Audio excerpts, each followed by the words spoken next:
মানে 20 তারিখের ঘটনা সব বন্ধ অলরেডি, এখন কোন ফ্যাক্টরি চলে না এখানে, বুঝতে পারছেন?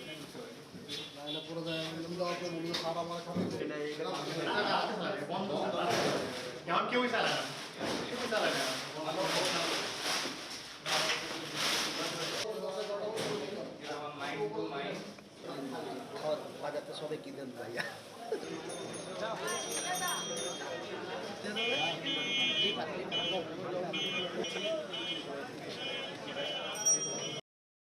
মেয়র সব বলে গেছে ফায়ার লাইসেন্স, ফায়ার কিছুগুলো লাগবে সবগুলো রাখবেন, আমরা সব ফ্যাক্টরি বলে, আমরা সব ফ্যাক্টরি বলে দিছি তোমরা এগুলো রাখো, আস্তে আস্তে চলে যাবো। আমাদেরকে সরকার যদি সব কিছু ব্যবস্থা করে যায় ঠিক না, আমরা সব চলে যাবো, কেউ থাকবে না। এই ফ্যাক্টরিগুলি আসলে যেভাবে মানসম্পন্ন অবস্থায় বা ভবনের তৈরি থাকার কথা আসলে সেই অবস্থাটা নেই।